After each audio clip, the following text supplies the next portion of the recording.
எனக்கு கிடைச்சிருக்கக்கூடிய மிகப்பெரிய வரலாற்று பெருமையாக அமைந்திருக்கிறது. இந்த நேரத்தில்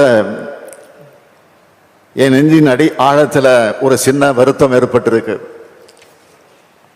அது என்னன்னா, கடந்த ஆண்டு மார்ச் மாதம் 6ஆம் நாள்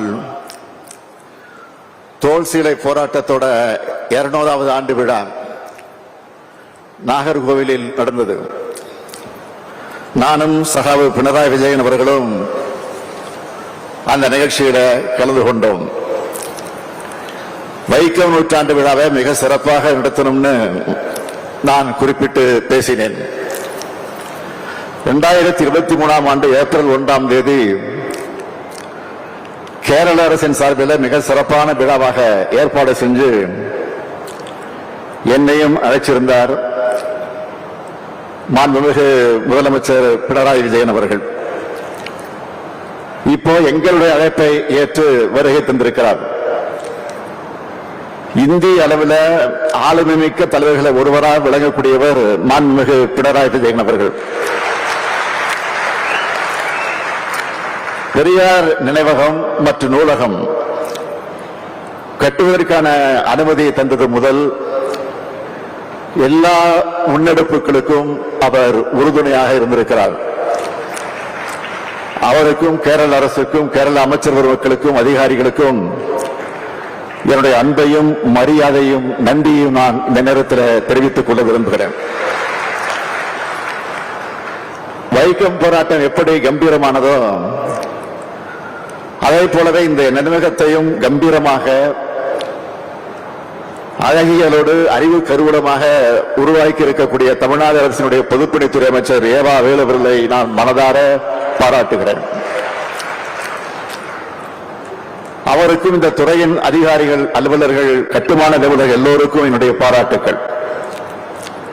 இதற்கான முன்னெடுப்புகளை மிக சிறப்பாக எடுத்த செய்தித்துறை அமைச்சர் மு.ப. சாமிநாதன் அவர்களுக்கும் என்னுடைய பாராட்டுக்கள், வாழ்த்துக்கள். கேரளம் இயற்கை எதிர்கொள்ளக்கூடிய தலம். இது சிறப்புக்குரிய ஒரு சுற்றுலா தலம். கல்வியிலையும் அரசியல் விழிப்புணர்ச்சியிலையும் முன்னேறி இருக்கக்கூடிய மாநிலம் கேரளா. அப்படிப்பட்ட மண்ணில் சமூக அரசியல் போராட்ட வெற்றியின் சின்னமா இந்த வைக்கம் நினைவகம் உருவாகி இருக்கு. கேரளாவுக்கு வர்ற எல்லோரும் கட்டாயம் இந்த வைக்கம் நினைவகத்தை பார்த்து ஒடுக்கப்பட்ட மக்கள் அடிமை விலங்கை உடைச்ச வரலாற்றை தெரிஞ்சுக்கணும்.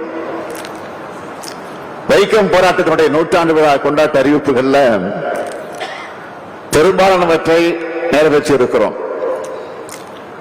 அதோட ஒரு பகுதியா கர்நாடக மாநிலத்தில் மொழி உணர்வுக்காகவும் ஒடுக்கப்பட்ட மக்கள் உரிமைகளுக்காகவும் போராடி எழுத்துலகில் சாதனை படைத்த திரு தேவனூர் மகாதேவ் அவர்களுக்கு முதலாவது வைக்கம் விருது வழங்கப்பட்டிருக்கு. அது மட்டுமல்ல, வைக்கம் போராட்ட நினைவஞ்சலையும் மிக விரைவில் வெளியிட இருக்கிறோம்.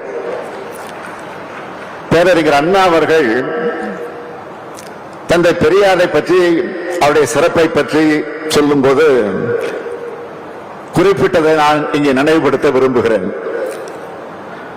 ஒருவர் புறப்பட்டு ஓயாம உழைச்சு உள்ளத்தை திறந்து பேசி எதுக்கு வஞ்சாத பணியாற்றி ஒரு பெரிய சமூகத்தை விழிப்பும் எழுச்சியும் கொள்ள செய்யறதுல வெற்றி பெற்ற வரலாறு இங்க இல்லாம வேற எங்கும் இருந்ததில்லை என்று சொன்னார். பேரறிஞர் அண்ணா சொன்னதை போல இது நம்முடைய வெற்றியின் சின்னம். இனி அடைய இருக்கக்கூடிய வெற்றிகளுக்கு வழிகாட்டுகிற சின்னம். 1924ஆம் ஆண்டு மார்ச் 30ஆம் நாள் தொடங்கின இந்த வைக்கம் போராட்டம் மகாதேவர் கோயில் தெருவில் எல்லா சமூகத்தோரும் நடந்து போக வழிவகுத்த போராட்டம். மனிதர்களை தீண்டாதவர்களாக நடத்தின சமூக கொடுமை எதிர்த்து நடந்த அந்த போராட்டத்தில் வரிசையா கேரள தலைவர்கள் எல்லோரும் கைதானாங்க. இங்கிருந்து தமிழ்நாடு காங்கிரஸ் கட்சி தலைவராக இருந்த தந்தை பெரியார் அவருக்கு அழைப்பு விடுத்தாங்க. அந்த கடிதம் கிடைச்சதும் தந்தை பெரியார் அவர்கள் ஏப்ரல் 13ஆம் நாள் இங்க வந்தார். ஏதோ ஒரு நாள் வந்துட்டு அந்த அடையாள போராட்டமாக நடத்திட்டு பெரியார் திரும்பி போயிடல. கிட்டத்தட்ட 5 மாத காலம் இங்கேயே தங்கி போராட்டத்தை நடத்தினார். 2 முறை அவரை கைது செஞ்சு சிறையில் அடைச்சாங்க. 74 நாள் சிறை வாசம் அனுபவிச்சிருக்கிறார். அந்த சிறைவாசத்தில் அரசியல் கைதிகளுக்கான மரியாதை தரப்படாம கொடுமைப்படுத்தப்பட்டிருக்கிறார். இது கேரள தலைவர்கள் ஒருத்தராக இருக்கக்கூடிய KP கேசவமேனன் அவர்கள் பந்தனத்தில் நின்று என்ற புத்தகத்தில் அதை பதிவு செய்திருக்கிறார். மகாத்மா காந்தியடிகள் ஐயா பெரியாரை பற்றி எழுதியிருக்கிறார். திருவாங்கூர் கவர்மெண்டார் குரூர் நீலகண்டன் நம்பூதிரிய சிறையில் நின்று விடுவித்து விட்டார்கள் என்பதையும் ராமசாமி நாயக்கருக்கு விரோதமாக பிறப்பித்த தடை உத்தரவை வாபஸ் வாங்கிக் கொண்டு விட்டார்கள் என்பதையும் கேட்க வாசகர்கள் மகிழ்ச்சி அடைவார்கள் என்று யங் இந்தியா பத்திரிகையில காந்தியடிகள் எழுதியிருக்கிறார். இப்படி இறுதி வரைக்கும் போராடினவர் தந்தை பெரியார். போராட்டத்தை முடிவுக்கு கொண்டு வருவதற்கான பேச்சுவார்த்தை நடந்தப்போ காந்தியடிகள் கூட இருக்கிறார். பெரியார் கூட ஆலோசனை செஞ்சுட்டு தான் திருவிதாங்கூர் ராணிய காந்தியடிகள் சந்திக்கிறார். கோயிலோட 3 பக்கம் முதல்ல திறந்து விடப்படுது. இது தொடர்பான வெற்றி விழா பொதுக்கூட்டத்திற்கு பெரியார் தலைமை தாங்குகிறார். வைக்கம் போராட்டம் வெற்றி விழா 29/11/1925 நடந்தப்போ அதுல கலந்துக்க பெரியாரும் நாகம்மையாருக்கும் அழைப்பு வந்துருச்சு. தலைமை தாங்க சொன்னாங்க. தலைமை வைக்க மறுத்து அதற்கு பிறகு தந்தை பெரியார் அவர்கள் வாழ்த்து பேசினார். உரிமையை மறுத்த அரசாங்கமே இப்ப நம்மளை கையை பிடிச்சு அழைச்சுக்கிட்டு போகுது. இதுதான் சத்தியாகிரகத்திற்கு ஏற்பட்ட மகிமை என்று தந்தை பெரியார் பேசினார். பலாத்கார போராட்டம் நடத்தியிருந்தா கூட இந்த வெற்றி இவ்வளவு சீக்கிரம் பெற்றிருக்க மாட்டோம்னு பேசினார் தந்தை பெரியார். இந்த வீர மிகுந்த போர்ல மறக்க முடியாத 2 பெண்கள், பெரியாருடைய மனைவி அம்மையார் நாகம்மாளும் அவருடைய தங்கை அம்மையார் கண்ணம்மாளும். வைக்கம் போராட்டத்தில் வெற்றி கண்ட தந்தை பெரியாரை எல்லோரும் பாராட்டினாங்க. தமிழ் தென்றல் திருவிக அவர்கள் வைக்கம் வீரர்னு பெரியாரை போற்றினார்.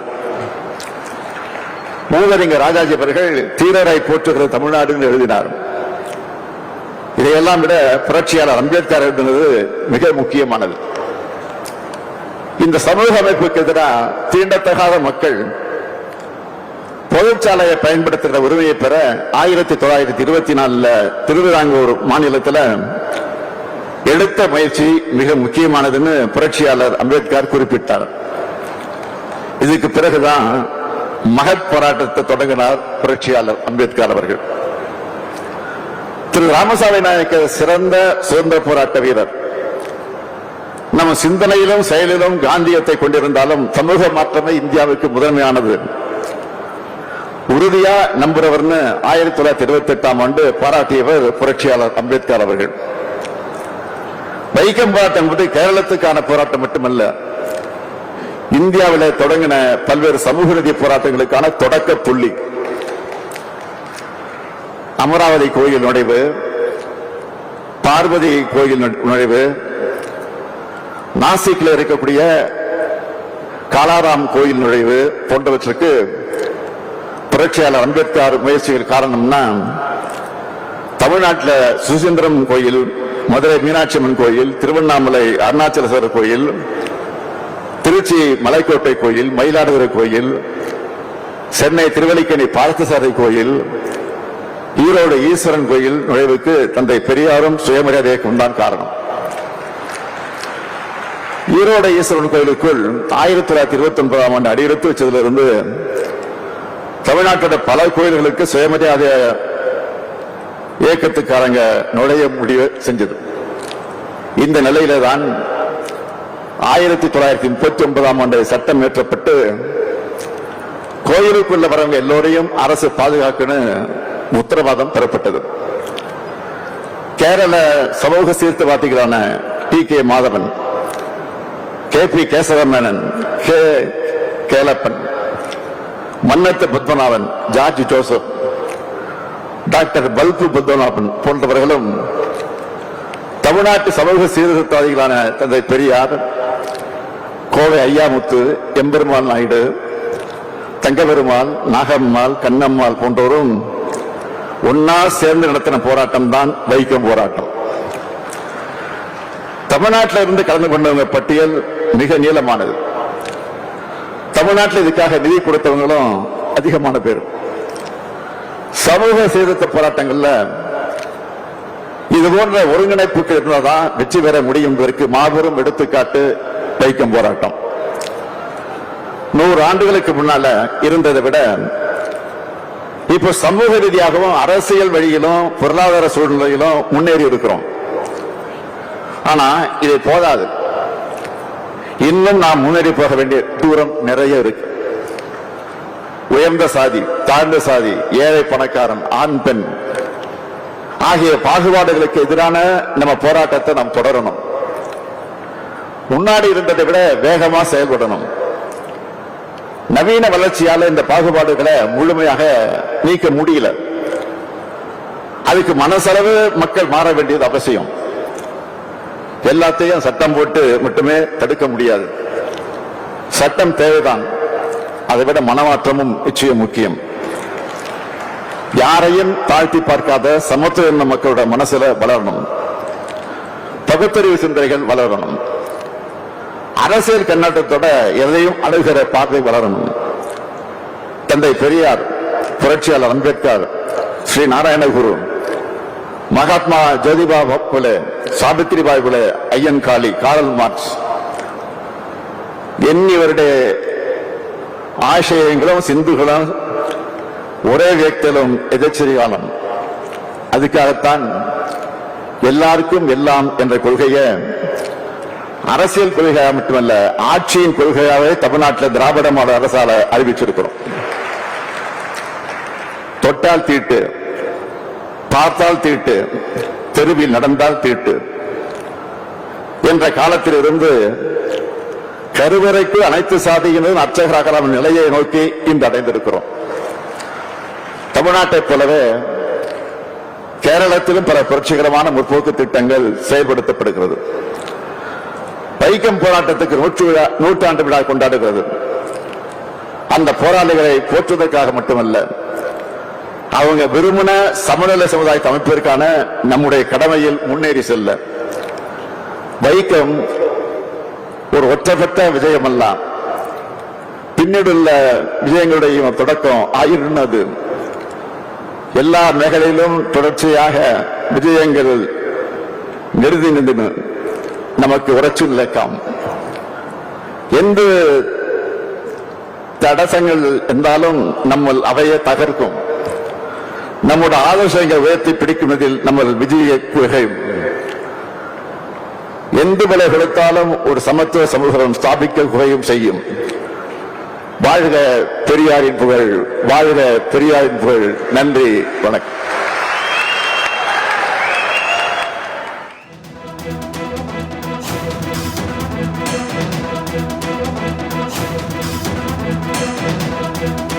கேரள மாநிலம் வைக்கத்தில் புனரமைக்கப்பட்ட தந்தை பெரியார் நினைவகம் மற்றும் நூலகத்தை திறந்து வைத்து முதலமைச்சர் மு.க. ஸ்டாலின் உரையாற்றினார். அந்த காட்சிகளை நேரில் பார்த்தோம். அவர் பேசும்போது சமூக நீதிக்கான தொடக்க புள்ளி வைக்கம் போராட்டம் என்று குறிப்பிட்டிருக்கிறார். மேலும் கேரள மாநிலத்திற்கு வரக்கூடிய அனைவருமே கேரள மாநிலம் வைக்கத்தில் இருக்கக்கூடிய பெரியாரின் நினைவகத்தை கட்டாயம் பார்வையிட வேண்டும் என்று கேட்டுக் கொண்டிருக்கிறார்.